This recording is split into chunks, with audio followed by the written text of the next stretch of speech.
Hello दोस्तों, इस video में बात करेंगे जो एमए फाइनल ईयर हिस्ट्री का एग्ज़ाम होने वाला है। Paper first, theory and method of history, यानी जो इतिहास के सिद्धांत हैं और जो भी विचारधारा है, इसके अंदर सारे जितने भी महत्वपूर्ण परीक्षा में आने वाले प्रश्न हैं उन सब की बात की गई है। आप इस वीडियो को लास्ट तक बने रहिए और अगर लाइक नहीं किया तो लाइक और सब्सक्राइब जरूर करें। तो शुरू करते हैं, वीडियो को आगे देखिए। जैसे इसकी अगर आपको पीडीएफ चाहिए तो ये टेलीग्राम चैनल की लिंक दे रखी है, आप ज्वाइन कर सकते हैं। बाकी सबसे पहले प्रश्न की बात करेंगे कि इतिहास लेखन में दशरथ शर्मा व कर्नल जेम्स टोड का योगदान बताइए। ये पहला प्रश्न है। इसका उत्तर देखिए कि इतिहास लेखन में दशरथ शर्मा और कर्नल जेम्स टोड दोनों का महत्वपूर्ण योगदान है। तो दोनों का महत्वपूर्ण योगदान है क्योंकि परंतु दोनों की दृष्टिकोण और कार्यशैली में स्पष्ट अंतर देखने को मिलता है। नीचे इसके कुछ योगदान की तुलनात्मक यानी उसमें कुछ दोनों में अंतर दिखाते हुए अपने जानकारी दी गई है। सबसे पहले बात करेंगे कर्नल जेम्स टोड का योगदान। कर्नल टोड का योगदान, तो प्रारंभिक इतिहास लेखन colonel James Tod British India company के एक अधिकारी थे और उन्होंने राजस्थान के इतिहास को पहली बार व्यवस्थित रूप में annals and antiquities of Rajasthan 1829 से 32 में प्रस्तुत किया था। तो कर्नल जेम्स टोड ने इतिहास में क्या है कि एक तो इतिहास को पहली बार व्यवस्थित किया और राजस्थान के इतिहास को annuls and antiquities of Rajasthan के नामक अपने ग्रंथ में क्या किया, प्रस्तुत किया। तो ये होगी कर्नल जेम्स टोड की बात। उसके बाद दूसरा पॉइंट आता है इसमें कि राजपूत गौरव का चित्रण। उन्होंने राजपूतों को और वीर स्वाभिमानी और उच्च आदर्शों वाला बताया। उनके लिखने में राजपूत जातीय गर्व और रोमांटिक दृष्टिकोण झलकता है।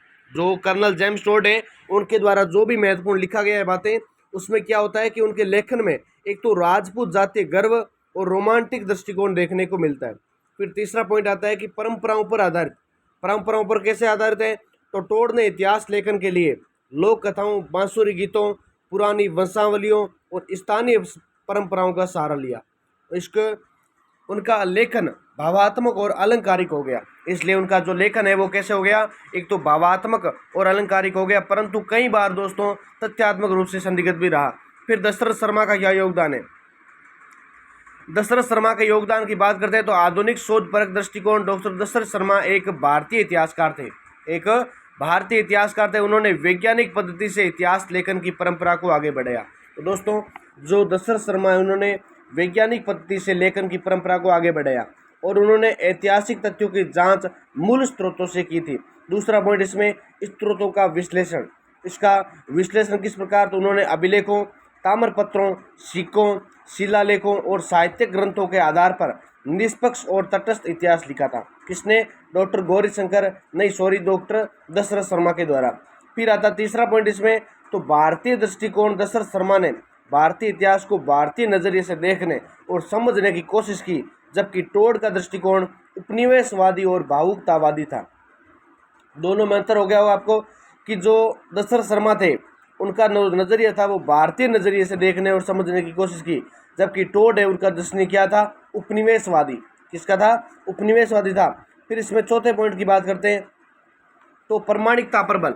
उन्होंने अर्ली चौहान डिजाइन यानी वंश, राजवंश जैसे कृतियों के माध्यम से ये दिखाया कि भारत का मध्यकालीन इतिहास बिना पूर्वाग्रह और वैज्ञानिक तरीके से लिखा जा सकता है। ये दशरथ शर्मा ने बताया कि जो अर्ली चौहान डेनेट्स यानी राजवंश है जैसी कृतियों का राजवंश माध्यम से भारत का मध्यकालीन इतिहास बिना पूर्वाग्रह विचारधारा के भी हमें वैज्ञानिक तरीके से दिखाया जा सकता है। निष्कर्ष यही निकलता है कि कर्नल जेम्स टोड ने राजस्थान के इतिहास को लोकप्रिय बनाने में महत्वपूर्ण भूमिका निभाई, मदद की, परंतु उनका कार्य भावनात्मक और मिथक के तथ्यों से भरा था। इसके विपरीत दशरथ शर्मा ने तर्क संगत और शोधपरक और प्रमाणिक इतिहास लेखन को स्थापित किया। तो दोनों में अंतर ये विशेष रूप से महत्वपूर्ण है कि टोड तो क्या करते हैं, भावनात्मक और मिथक के करते हैं, जबकि जो दशरथ शर्मा थे उन्होंने तर्क संगत अपने तर्क देकर ये सिद्ध किया। इस प्रकार इतिहास के लेखन की कला में दशरथ शर्मा का योगदान अधिक वैज्ञानिक और दीर्घकालिक महत्व का रहा था। फिर प्रश्न संख्या 2 की बात करते हैं। अगला पहला प्रश्न पूरा होने के बाद दूसरा प्रश्न है कि मार्क्स के वर्ग संग्रह सिद्धांत की आलोचनात्मक टिप्पणी करो। ठीक है, तो ये प्रश्न परीक्षा में आएगा, ध्यान से देख लीजिए। मार्क्स के वर्ग संग्रह सिद्धांत इतिहास की आलोचनात्मक टिप्पणी। तो कार्ल मार्क्स ने अपने ऐतिहासिक भौतिकवाद, हिस्टोरिकल मैटेरियलिज्म, ऐतिहासिक भौतिकवाद के सिद्धांत के तहत ये तर्क दिया कि संपूर्ण मानव इतिहास वर्ग संघर्ष का इतिहास है, कि जो संपूर्ण मानव का इतिहास है वो कैसा है, वर्ग संघर्ष का इतिहास है। उनका मानना था कि समाज मुख्यतः दो विरोधी वर्गों में विभाजित होता है, एक तो शोषक और एक शोषित। शोषक वर्ग है वो पूंजीपति है, जबकि शोषित वर्ग मजदूर वर्ग है। इन दो वर्गों के बीच का संघर्ष ही सामाजिक परिवर्तन का मूल कारण है। इसका सकारात्मक पक्ष, पॉजिटिव थॉट क्या है, तो इतिहास की नई व्याख्या। मार्क्स ने इतिहास को एक सामाजिक आर्थिक परिप्रेक्ष्य से देखने का दृष्टिकोण दिया, जिससे शोषण और असमानता का स्वरूप का उजागर किया जा सका। तो ये हो गया पहला पॉइंट। दूसरा पॉइंट इसके अंदर आता है कि शोषण पर ध्यान केंद्रित ये सिद्धांत समाज के उस पहलू को उजागर करता है जो अक्सर उपेक्षित रह जाता है। श्रमिकों और गरीब वर्गों का शोषण होता है। इसमें क्या होता है, श्रमिकों और गरीब वर्गों का शोषण होता है, ये पॉजिटिव में बात आ रही है। जबकि तीसरा पॉइंट आता है कि क्रांतिकारी परिवर्तन की प्रेरणा इसने कई आंदोलनों को प्रेरित किया, जैसे मजदूर आंदोलन, समाजवाद और साम्यवाद की अवधारणाएं। ये इसके कुछ उदाहरण देखने को मिलते हैं। फिर बात करते हैं सकारात्मक के बाद आलोचनात्मक पक्ष। तो आलोचनात्मक में आर्थिक निर्धारणवाद। मार्क्स ने समाज के सभी पहलुओं, राजनीति, धर्म, संस्कृति को आर्थिक संरचना का उत्पाद मान लिया, जो एकांगी दृष्टिकोण है। वर्गों की अधिक सामान्यीकरण। उन्होंने समाज को केवल दो वर्गों में विभाजित कर दिया, एक तो पूंजीपति और एक मजदूर वर्ग। लेकिन वास्तविकता में वर्ग संरचना कहीं अधिक जटिल होती है।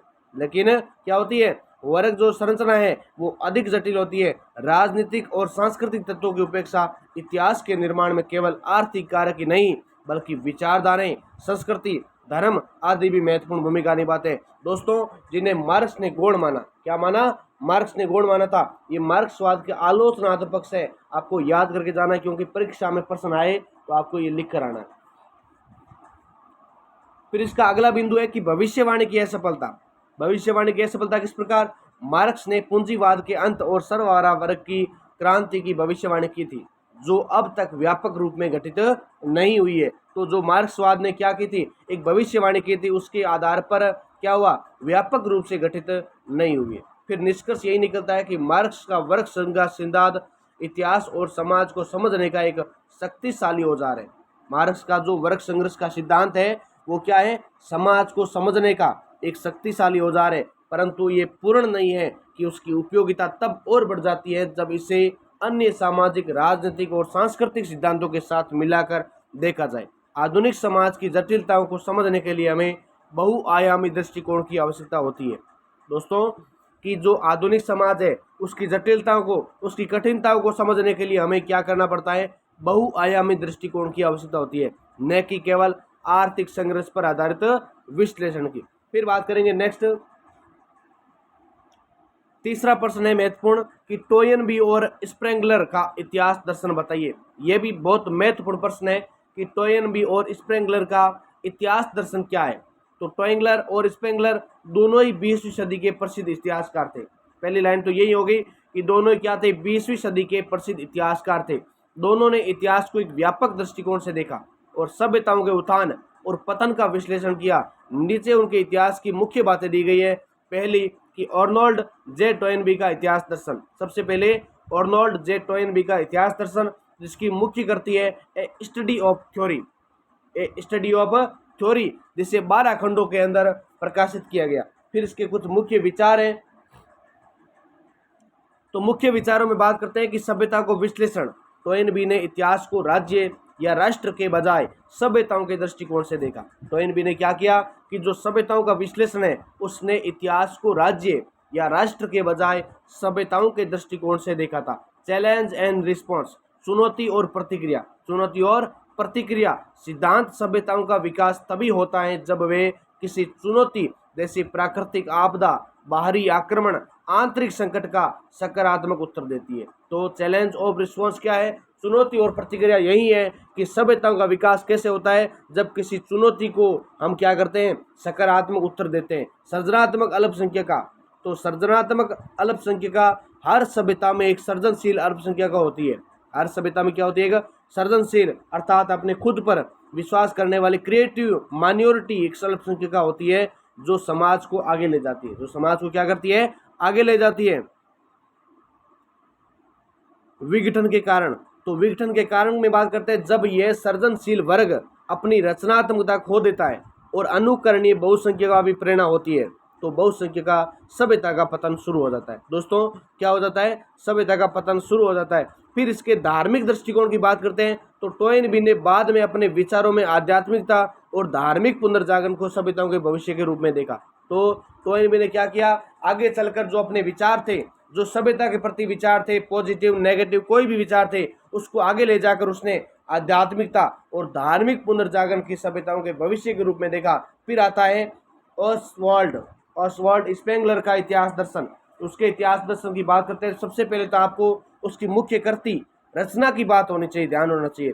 The decline of the west, the decline of the west, ठीक है, अंडरस्टैंडिंग डैज अबेंटेंस, ठीक है। मुख्य विचार तो सभ्यताओं का जैविक दृष्टिकोण, सबसे पहले सभ्यताओं का जैविक दृष्टिकोण। स्पेंगलर ने इतिहास को सभ्यताओं के जीवन चक्र के रूप में देखा। स्पेंगलर ने क्या किया, इतिहास को सभ्यताओं के जीवन दर्शन के रूप में देखा था, जैसे जन्म, विकास, परिपक्वता, पतन और मृत्यु, ये आता है इसका जैविक दृष्टिकोण। जबकि बात करें संस्कृति और सभ्यता की, तो स्पेंगलर ने संस्कृति को रचनात्मक अवस्था और सभ्यता को उसकी मृत अवस्था माना है। तो ये बहुत ही महत्वपूर्ण पॉइंट है कि स्पेंगलर ने संस्कृति को तो रचनात्मक अवस्था, जबकि सभ्यताओं को उसकी मृत अवस्था माना।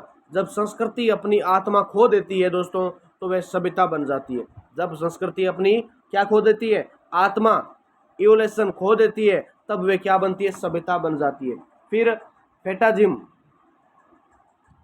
फेटालिज्म नियतिवाद। स्पेंगलर का मानना था कि सभ्यताओं का पतन अवश्यम्बी है, एक दिन जरूर होगा, लेकिन प्रत्येक सभ्यता का एक निर्धारित जीवन काल होता है, लगभग 1000 वर्ष। जैसे सिंधु घाटी सभ्यता है, मेसोपोटामिया की सभ्यता है, या अपने चाइना की सभ्यता है, या नील कोई भी अगर सभ्यता की, बेबीलोनिया, हम सुमेरियन सभ्यताओं की बात करते हैं, जैसे सिंधु सभ्यता अपनी है, तो उसी प्रकार से क्या होता है, किसी सभ्यता का क्या होता है, अपना कुछ समय काल होता है, एक दिन वो जरूर समाप्त होती है। पश्चिमी सभ्यता का पतन, उन्होंने कहा कि पश्चिमी सभ्यता अब पतन के अंतिम चरण में, जिसमें युद्ध, अधिनायकवाद और नैतिक गिरावट प्रमुख रूप से इसके लक्षण माने गए हैं। नेक्स्ट बात करते हैं अगले प्रश्न की ओर। चौथा प्रश्न है कि इतिहास लेखन में वस्तुनिष्ठता और पक्षपात की समस्या पर प्रकाश डालिए। बहुत ही महत्वपूर्ण प्रश्न है दोस्तों, आपके लिए वही प्रश्न लेकर आया हूं जो परीक्षा में आएंगे, और आपको विश्वास हो जाएगा पहले पेपर के बाद अगर आपके आए और आपको लगे कि हाँ बिल्कुल सर ने सच बताया, तभी आप चैनल को सब्सक्राइब करें और वीडियो को लाइक करें, ताकि आगे के जो पेपर हो आपके बहुत ही महत्वपूर्ण हो सके। ठीक है, इस प्रश्न की बात करते हैं।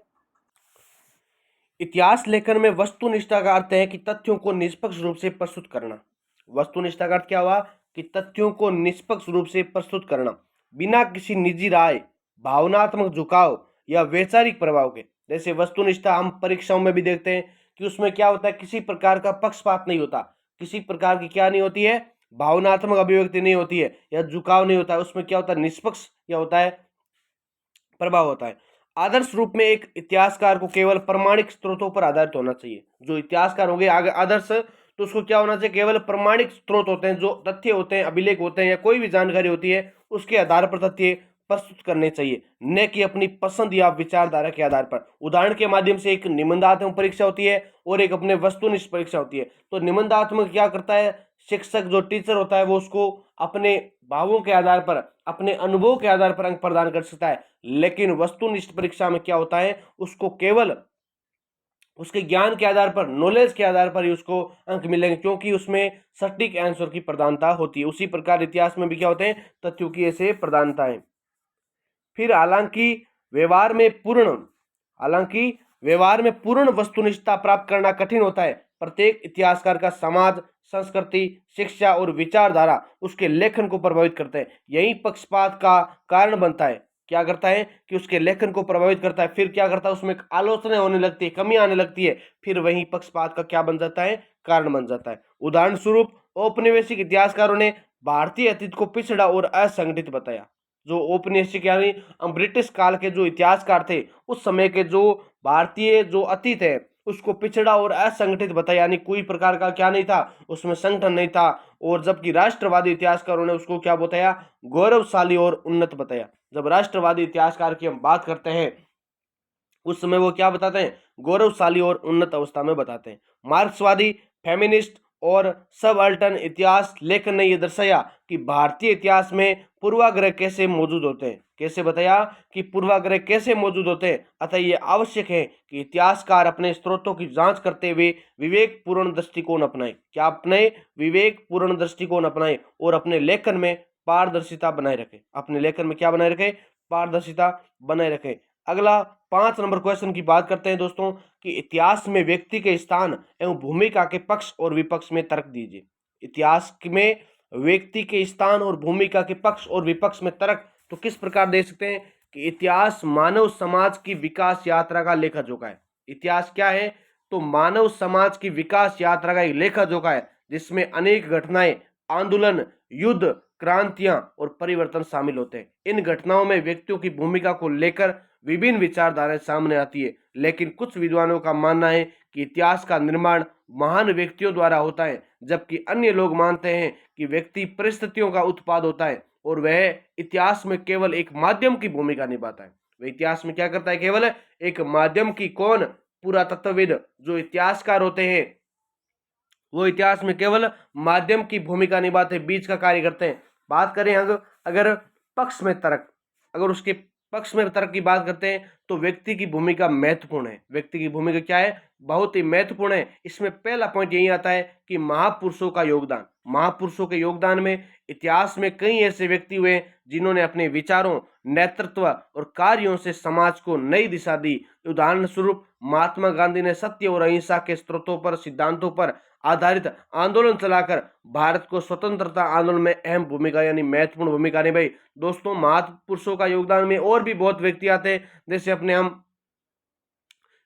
जयप्रकाश नारायण की बात करते हैं या और भी लोग आते हैं तो उसकी हम बात कर सकते हैं। दूसरा पॉइंट है नेतृत्व क्षमता। अपने नेतृत्व, लीडरशिप के आधार पर, तो लीडरशिप के आधार पर बात करते हैं तो एक प्रेरणादायक नेता अपने विचारों और कार्यों से जनता को संगठित कर सकता है और व्यापक सामाजिक, राजनीतिक और आर्थिक परिवर्तन ला सकता है। उदाहरण के तौर पर अब्राहम लिंकन ने अमेरिका में दास प्रथा की समाप्ति में निर्णायक भूमिका निभाई थी। दोस्तों बहुत महत्वपूर्ण फैक्ट है कि जो अब्राहम लिंकन है उसके द्वारा जो अमेरिका में दास प्रथा की समाप्ति में उन्होंने महत्वपूर्ण भूमिका निभाई थी। तीसरा आता है निर्णयात्मक। निर्णयात्मक क्या लेना है टॉपिक, क्या इसका पहलू लेना है, तो निर्णयात्मक भूमिका में बात करते हैं तो कई बार कठिन परिस्थितियों में एक व्यक्ति का निर्णय पूरे राष्ट्र या समाज के भविष्य को प्रभावित करता है। अगर आपको बोले कि आपको एक डिसीजन लेना है दोनों में से कि, तो बहुत ही निर्णायक हो जाता है जब उसको लगे कि उसके विनिर्णय के व्यक्ति के आधार पर पूरे देश का अर्थात पूरे समाज, राष्ट्र का क्या हो सकता है, भविष्य प्रभावित हो सकता है। जैसे प्रधानमंत्री का निर्णय, राष्ट्रपति का निर्णय या किसी राज्य के राज्यपाल का निर्णय, वो क्या कर सकता है, उसकी जो अंडर में आने वाले व्यक्तित्व होते हैं, जो इसका क्राइटेरिया होता है, उसको प्रभावित कर सकता है। जैसे नेताजी सुभाष चंद्र बोस ने आजाद हिंद फौज बनाकर ब्रिटिश शासन के खिलाफ सशस्त्र संघर्ष को बढ़ावा दिया था। ये इसका उदाहरण आप लिख सकते हैं, बाकी अपने हिसाब से भी आप अलग अलग उदाहरण सेट कर सकते हैं। चौथा महत्वपूर्ण बिंदु आता है कि प्रेरणा स्रोत। तो प्रेरणा स्रोत में महान व्यक्तित्व समाज के अन्य लोगों के लिए प्रेरणा बनते हैं। उनकी कार्य और विचार भावी पीढ़ियों को दिशा देने का कार्य करते हैं। जबकि विपक्ष में तर्क की बात करते हैं तो व्यक्ति की भूमिका सीमित है। व्यक्ति की भूमिका कैसी है, एकदम बिल्कुल लिमिट है। पहला पॉइंट इसमें है कि समाज और परिस्थितियों का प्रभाव। समाज और परिस्थितियों का प्रभाव, व्यक्ति समाज और समय की परिस्थिति का उत्पाद होता है। यदि उपयुक्त सामाजिक, राजनीतिक और आर्थिक परिस्थितियां न हो तो कोई भी व्यक्ति इतिहास में भूमिका नहीं निभा सकता। क्या नहीं कर सकता, भूमिका नहीं निभा सकता। उदाहरण के लिए महात्मा गांधी का उदय ब्रिटिश शासन की दमनकारी नीतियों और भारत की जनता की पीड़ा के कारण संभव हुआ। दूसरा आता है कि सामूहिक प्रयास।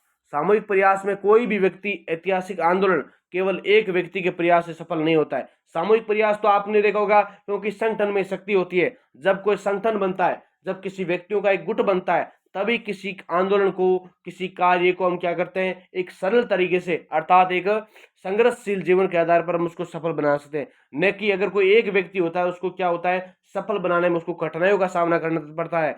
लेकिन ऐतिहासिक आंदोलन की बात करते हैं, जैसे 1857 का विद्रोह है, या और भी राष्ट्रवादी आंदोलन है, कांग्रेस का जो विभाजन होता है, या जो और भी जो बात करते हैं हम राष्ट्रवादी आंदोलन, उसमें क्या होता है, संगठन होने से कारण की क्या होता है, वो सफल होते हैं। जैसे स्वतंत्रता संग्राम, फ्रांसीसी क्रांति, औद्योगिक क्रांति जैसे उदाहरण हमें दर्शाते हैं कि इन घटनाओं के पीछे जन समूह और समाज की सामूहिक भागीदारी रही है। तीसरा, संरचनात्मक बदलाव। तो इतिहास को केवल व्यक्तियों द्वारा नहीं बल्कि सामाजिक और आर्थिक ढांचों में आए परिवर्तनों द्वारा दिशा मिलती है। कैसे मिलती है कि समाज के द्वारा सामाजिक और आर्थिक ढांचों में आए परिवर्तनों द्वारा ही क्या मिलती है, उन्हें दिशा मिलती है। जैसे औद्योगिक क्रांति तकनीकी नवाचारों पूंजीवादी ढांचे के कारण संभव हो सकी, न कि केवल किसी एक व्यक्ति की वजह से। चौथा पॉइंट है स्थायित्व का अभाव। स्थायित्व का अभाव कैसे, किसी व्यक्ति का प्रभाव कुछ समय के लिए हो सकता है, लेकिन दीर्घकालिक परिवर्तन तभी संभव होता है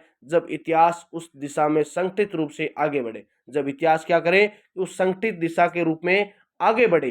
चौथा पॉइंट इसका क्लियर हो जाता है। फिर इसके निष्कर्ष की बात करते हैं। निष्कर्ष इसका यही है दोस्तों कि इतिहास में व्यक्ति की भूमिका को न तो पूर्ण रूप से नकारा जा सकता है और न ही उसे अत्यधिक महिमा मंडित किया जा सकता है। व्यक्ति इतिहास में प्रेरणा, नेतृत्व, दिशा देने का कार्य करता है, परंतु उसका प्रभाव सामाजिक परिस्थितियों और जन भागीदारी पर निर्भर करता है। अतः यह कहा जा सकता है कि व्यक्ति और समाज दोनों मिलकर इतिहास का निर्माण करते हैं। फिर अगला प्रश्न है महत्वपूर्ण, ऑक्सफोर्ड और कैम्ब्रिज स्कूल और हिस्ट्री की विशेषताएं बताइए। ऑक्सफोर्ड और कैम्ब्रिज स्कूल ऑफ हिस्ट्री की विशेषताएं बताइए। बहुत ही महत्वपूर्ण और शानदार question. Oxford of Cambridge school of history. Oxford इतिहास लेखन की दो परंपराएं हैं जो इंग्लैंड की दो प्रतिष्ठित विश्वविद्यालयों, एक तो ऑक्सफोर्ड और एक कैम्ब्रिज स्कूल से जुड़ी हुई है। दोनों स्कूलों ने इतिहास लेखन की पद्धति, दृष्टिकोण और प्राथमिकताओं पर गहरा प्रभाव डाला है। नीचे इन दोनों स्कूलों की विशेषताओं का क्या हुआ है, विस्तार पूर्वक वर्णन हुआ है। तो हम सबसे पहले बात करेंगे ऑक्सफोर्ड में स्कूल ऑफ हिस्ट्री की विशेषताएं। उसमें पहला पॉइंट यही आता है कि संवैधानिक और राजनीतिक इतिहास पर जोर। संवैधानिक और राजनीतिक इतिहास पर जोर की बात करते हैं तो ऑक्सफोर्ड स्कूल ने मुख्य रूप से राजनीतिक घटनाओं, संस्थाओं, संवैधानिक विकास पर ध्यान केंद्रित किया। इसमें राजाओं, रानियों, प्रधानमंत्री और संसदीय प्रणाली का विशेष अध्ययन किया गया है। दूसरा पॉइंट आता है कि राजकीय दस्तावेजों पर आधारित शोध। तो राजकीय दस्तावेज होते हैं, उस पर भी क्या होते हैं, शोध देखने को मिलते हैं। तो ऑक्सफोर्ड स्कूल का इतिहास लेखन सरकारी दस्तावेजों, संसदीय अभिलेखों और आधिकारिक समाचार पत्र पर आधारित होता है, जिससे तथ्यात्मक सटीकता बनी रहती है। क्या बनी रहती है, तथ्यात्मक जो सटीकता होती है वो बनी रहती है। तीसरा पॉइंट आता है इसमें व्यक्तिवादी दृष्टिकोण। व्यक्तिवादी दृष्टिकोण की अगर दोस्तों बात कर रहे हैं तो इस स्कूल का मानना है कि इतिहास का निर्माण महान व्यक्तियों द्वारा होता है। इतिहास का निर्माण क्या होता है, महान व्यक्तित्व द्वारा होता है। जैसे चर्चिल, ग्लैडस्टोन, डिज़रेली जैसे राजनेताओं को इतिहास की दिशा निर्धारित करने वाला माना गया है। अगला पॉइंट आता है रूढ़िवादी दृष्टिकोण। रूढ़िवादी दृष्टिकोण में भी देखते हैं कि ऑक्सफोर्ड स्कूल ऑफ अक्सर परंपराओं और स्थापित संस्थाओं का समर्थन करता है। क्या करता है, एक तो परंपराओं और स्थापित जो संस्था होती है उसका समर्थन करता है। इसका दृष्टिकोण अपेक्षाकृत रूढ़िवादी रहा है। रूढ़िवादी धारणा आपने सुनी होगी, जैसे प्राचीन जो लोग होते हैं या अपने जो दादा परदादा लोग होते हैं वो क्या करते हैं, प्राचीन धारणाओं को मानने वाले जो लोग होते हैं वही रूढ़िवादी लोग होते हैं। ठीक है। फिर सामाजिक बदलावों के बजाय संस्थागत स्थायित्व और अधिक महत्व हो जाता है। दोस्तों आपको कैसी लग रही क्लास, कंटिन्यू बने रहे क्योंकि परीक्षा में यहाँ से प्रश्न आपके लिए बहुत महत्वपूर्ण होने वाले हैं। अगर आप इसको एक दो बार देख लेते हैं तो आपके परीक्षा में बहुत अच्छे प्रश्न होंगे। तो आप कंटिन्यू इसको देखते रहिए। सीमित सामाजिक दृष्टिकोण, अगला पॉइंट यही है कि सीमित सामाजिक दृष्टिकोण। इस स्कूल में सामाजिक इतिहास यानी आम जनता, किसानों, मजदूरों आदि के इतिहास की अपेक्षाकृत अपेक्षा की गई है। क्या की गई है, अपेक्षाकृत उपेक्षा की गई है। फिर दूसरा पॉइंट है कैम्ब्रिज स्कूल ऑफ हिस्ट्री की विशेषताएं। तो इसमें बात करें तो बौद्धिक और वैचारिक इतिहास पर बल। पहला पॉइंट है बौद्धिक और वैचारिक इतिहास पर बल। कैम्ब्रिज स्कूल का मुख्य ध्यान विचारधाराओं, वैचारिक आंदोलनों, राजनीतिक सिद्धांतों के ऐतिहासिक विकास पर केंद्रित रहा है। ये सिद्ध विचारों की उत्पत्ति और उनके ऐतिहासिक संदर्भों की विवेचना करता है। इसका दूसरा पॉइंट है पाठ संदर्भ पर जोर। पाठ संदर्भ पर जोर मतलब ये स्कूल किसी विचार या दस्तावेज को उसके समकालीन सामाजिक, राजनीतिक और बौद्धिक संदर्भ में समझने पर बल देता है। इसका उद्देश्य विचारों की ऐतिहासिकता को समझना होता है। क्या होता है, इसका उद्देश्य विचारों के ऐतिहासिकता को समझना होता है महत्वपूर्ण रूप से। अगला पॉइंट है राजनीतिक भाषा का विश्लेषण। तो राजनीतिक भाषा का विश्लेषण किस प्रकार है, इस पॉइंट में बात करें तो कैम्ब्रिज स्कूल इतिहास में प्रयुक्त भाषिक अभिव्यक्तियों का सूक्ष्म अध्ययन करता है। गे में देखिए, और ये विश्लेषण करता है कि कैसे भाषा के माध्यम से सत्ता और विचारों का निर्माण हुआ। अगला पॉइंट इसमें उल्लेखनीय विद्वान। उल्लेखनीय इसमें कौन कौन से विद्वान महत्वपूर्ण है, तो इस स्कूल से जुड़े प्रमुख इतिहासकारों में क्वेंटलिन स्किनर, जे पिकॉक, फिर पीटर लॉजलेट जैसे विचारकों ने गहराई से ऐतिहासिक दृष्टिकोण और राजनीतिक विचारधारा पर काम किया है। अगला पॉइंट है समाज और संस्कृति का अंतर संबंध। तो समाज और संस्कृति का किस प्रकार अंतर संबंध है। हाल के वर्षों में कैम्ब्रिज स्कूल ने सामाजिक इतिहास और सांस्कृतिक कारकों के साथ विचारधारा का अंतर संबंध भी उजागर करना शुरू किया। अगला निष्कर्ष इसका यही है कि ऑक्सफोर्ड स्कूल और पारस्परिक संवैधानिक और व्यक्तित्व आधारित इतिहास पर केंद्रित है। कैम्ब्रिज स्कूल ऑफ वैचारिक तो भाषिक और सामाजिक सांस्कृतिक के संदर्भों के साथ विचारधाराओं के ऐतिहासिक विकास पर ध्यान केंद्रित करता है। ये बहुत महत्वपूर्ण प्रश्न है, आपको अगर थोड़ा बहुत समझ में आ रहा है लेकिन आप इसको दोबारा देखेंगे तो बहुत महत्वपूर्ण प्रश्न है ये। अगला प्रश्न की बात करते हैं, 7 नंबर क्वेश्चन, रोमन ग्रीको इतिहास परंपरा के प्रमुख विशेषताएं बताइए। ये वही प्रश्न है जो आपके परीक्षा में महत्वपूर्ण है। ये थोड़े बहुत शॉर्ट हो सकते हैं लेकिन आप इसको क्या करें, थोड़ा अपनी भाषा में बनाकर लिखोगे तो अच्छे से आपके नंबर बनेंगे। तो रोमन ग्रीको इतिहास परंपरा के प्रमुख विशेषताएं बताइए। तो इसका उत्तर देखिए, रोमन इतिहास ग्रीको रोमन इतिहास परंपरा की कुछ विशेषताएं। पहली विशेषता है द्वैध सांस्कृतिक प्रभाव, ड्यूअल कल्चरल इन्फ्लुएंस। ठीक है, तो द्वैध सांस्कृतिक प्रभाव, ये परंपरा प्राचीन ग्रीक और रोम की सांस्कृतिक, दार्शनिक और राजनीतिक धारणाओं का सम्मिलन है। ग्रीस ने दर्शन, कला और साहित्य में योगदान दिया, जबकि रोम ने कानून, प्रशासन और संगठन में। दोनों में अंतर आ गया कि ग्रीस ने तो क्या किया, दर्शन, कला, साहित्य में योगदान दिया, जबकि रोम क्या करते हैं, कानून, प्रशासन और संगठन में योगदान देते हैं। उसके बाद नेक्स्ट प्रश्न है मानववाद। मानववाद में बात करते हैं तो ह्यूमनिज्म, ग्रीको रोमन परंपरा में मानव को ब्रह्मांड का केंद्र माना और ये परंपरा मनुष्य की क्षमता, विवेक और स्वतंत्रता पर जोर देती है। तर्क और विवेक, तीसरा पॉइंट, रीजन एंड लॉजिक, इस परंपरा में तर्क और तर्कशक्ति को ज्ञान प्राप्ति का प्रमुख साधन माना गया। प्लेटो अरस्तु जैसे यूनानी दार्शनिकों ने वैज्ञानिक और दार्शनिक सोच को बढ़ावा दिया। किसको दिया है, वैज्ञानिक और दार्शनिक सोच को बढ़ावा दिया। चौथा पॉइंट है राजनीतिक दर्शन, पॉलिटिकल फिलोसॉफी। पॉलिटिकल अगर फिलोसॉफी की बात करें इसका अंदर चौथे पॉइंट को देखिए कि लोकतंत्र, डेमोक्रेसी की शुरुआत एथेंस ग्रीक से हुई और रोम ने गणराज्य की अवधारणा दी।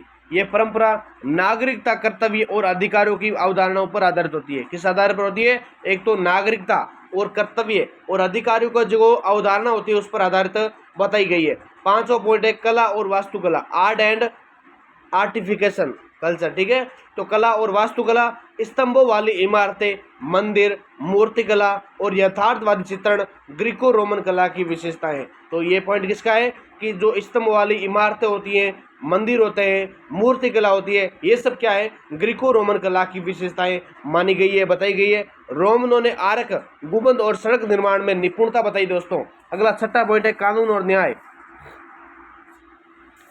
कानून और न्याय, लॉ एंड जस्टिस, रोमन विधिक प्रणाली ने न्याय का शासन की नींव रखी। रोमन सिविल लॉ आज भी कई देशों की न्यायिक प्रणालियों की आधारशिला है। दूसरा 7वां पॉइंट है धर्म और मिथक। तो धर्म और मिथक, ग्रीको रोमन परंपरा में देवताओं की बहुलता थी, उसके मिथक नैतिक शिक्षा, प्रकृति की शक्तियों और मानवीय भावनाओं की प्रतीकात्मक व्याख्या करते हैं। अगला 8 नंबर पॉइंट है शिक्षा और साहित्य। तो पॉइंट आपको याद करके जाने सीधे, शिक्षा और साहित्य, होमर, हेरोडोटस, सिसरो, वर्जिल जैसे लेखकों ने इतिहास, काव्य और नाटक की समृद्ध परंपरा बताई है। होमर, हेरोडोटस, सिसरो, वर्जिल जैसे लेखकों ने इतिहास, काव्य और नाटक की समृद्धि क्या बताइए, परंपराएं बताइए। शिक्षा में दर्शन, तर्कशास्त्र, व्याकरण और व्याकरण का क्या था, महत्व था। 8 नंबर क्वेश्चन है कि अमीर खुसरो के बारे में आप क्या जानते हैं। अमीर खुसरो के बारे में आप क्या जानते हैं। तो अमीर खुसरो 1253 से लेकर 1325, 1253 से 1325 भारत के एक महान सूफी कवि, संगीतकार और विद्वान थे। भारत के क्या होते हैं ये? एक तो महान कवि और संगीतकार और विद्वान थे। उन्हें भारतीय उपमहाद्वीप की सांस्कृतिक और साहित्यिक धरोहर में एक महत्वपूर्ण स्थान प्राप्त हुई है। वह दिल्ली सल्तनत के प्रसिद्ध शासक अलाउद्दीन खिलजी और अन्य सुल्तानों के दरबारी कवि थे। आइए उनके बारे में कुछ महत्वपूर्ण बातें जानें। तो इनका पूरा नाम और जन्म की बात करते हैं। पूरा नाम इनका था अबुल हसन यमुनुद्दीन खुसरो। तो नाम याद कर लेना, प्रश्न आ सकता है, 1 नंबर वाला 2 नंबर वाला भी आ सकता है कि अमीर खुसरो का पूरा नाम क्या था। अबुल हसन यमुनुद्दीन खुसरो। जन्म कहाँ पर हुआ? तो जन्म 1253 ईस्वी में पटियाली वर्तमान यूपी भारत में हुआ था, यानी उत्तर प्रदेश भारत के अंदर इनका क्या होता है? जन्म होता है। पिता कौन थे? पिता तुर्क थे जबकि माता भारतीय थी। अमीर खुसरो के पिता तुर्क थे जबकि माता भारतीय। भाषा और साहित्य की बात करते हैं इसके, तो खुसरो ने फारसी, अरबी और हिंदी या उस समय की जो हिंदवी की रचनाएं बताई थी महत्वपूर्ण। उन्होंने हिंदी साहित्य का जनक भी कहा जाता है। अमीर खुसरो को हिंदी साहित्य का जनक भी कहा जाता है क्योंकि उन्होंने हिंदवी भाषा को साहित्यिक स्वरूप दिया था। अमीर खुसरो ने क्या किया? हिंदवी भाषा को साहित्यिक स्वरूप दिया। उन्होंने कई पहेलियाँ, मुकरियाँ और दोहे भी लिखे जो आज भी लोकप्रिय है। तीसरा है संगीत में योगदान। तो संगीत के योगदान की बात करते हैं तो अमीर खुसरो को भारतीय शास्त्रीय संगीत में कई नवाचारों का श्रेय प्राप्त होता है, जैसे कव्वाली, तराना, ख्याल जैसे संगीत शैलियों की शुरुआत इसके समय ही हुई थी। तो अमीर खुसरो, भाषा देख लिया हमने, जीवन परिचय देख लिया, उसके बाद संगीत में योगदान देखते हैं तो कव्वाली आती है, तराना, ख्याल जैसी संगीत शैलियों की शुरुआत इसके समय मानी जाती है। ऐसा माना जाता है कि उन्होंने सितार और ताल का जैसे वाद्य यंत्रों को लोकप्रिय बनाया और उन्हें विकास किया। चौथा पॉइंट है सूफी परंपरा और निजामुद्दीन औलिया। सूफी परंपरा और निजामुद्दीन औलिया। तो खुसरो सूफी संत हजरत निजामुद्दीन औलिया के प्रिय शिष्य थे। तो अमीर खुसरो किसके शिष्य थे? तो हजरत निजामुद्दीन औलिया के प्रिय शिष्य बताए जाते हैं। फिर उनका आध्यात्मिक जुड़ाव गहरा था। उनका आध्यात्मिक जुड़ाव क्या था? बहुत ही गहरा था और उन्होंने सूफी प्रेम और भक्ति को उनकी रचनाओं में व्यक्त किया। पांचवा पॉइंट है लोकोक्ति, लोकप्रिय पंक्तियाँ। तो खुसरो की लिखी हुई कुछ प्रसिद्ध पंक्तियाँ हैं, इसके बारे में बात करते हैं। तो खुसरो रेन सुकन की चादर तन पर डार दियो, छाप तिलक सब छीनी रे, मोह से मैना मिलाए के। तो दोबारा देख लीजिए इसको कि खुसरो नेन सुकन की चादर तन पर डार दियो, यानी डार दी। जो खुसरो ने जो रेन सुकन की जो सुख की जो चादर है वो तन पर, शरीर पर डाल देते हैं। छाप तिलक सब छीनी रे, मोह से नैना मिलाए के। तो छाप तिलक सब छीनी रे, ये तो झीणी झीणी है, जबकि मोह से नैना, मुझसे नैना मिलाए के। तो दोस्तों ये आपकी परीक्षा में आने वाले जितने जो महत्वपूर्ण प्रश्न बनते हैं 8 क्वेश्चन मैंने इस वीडियो के अंदर करवाए हैं। बाकी भी आपके लिए जो टेलीग्राम पर प्रश्न बनेंगे या इसके जो व्याख्या होगी मैं आपको उपलब्ध करवा दूंगा। इसके लिए आप Telegram channel mission government teacher SP subscribe कर लें या ज्वाइन कर लें, लेकिन आप इस वीडियो को लाइक, कमेंट और सब्सक्राइब जरूर करें। ये जो MA का फर्स्ट पेपर है थ्योरी एंड जो उसकी जो सिद्धांत है उसका पेपर है। उसके बाद जो सेकेंड पेपर आधुनिक भारत का जो 1740 से लेकर 1857 की तक जो वीडियो है, दो सेकेंड पेपर है वो जो 28 तारीख को होने वाला, उसका भी वीडियो जल्दी अपलोड हो जाएगा। तो आप इसको देखें पहले। इसका पेपर 23 अप्रैल 2025 को है, ठीक है। इसके साथ जय हिंद, जय भारत।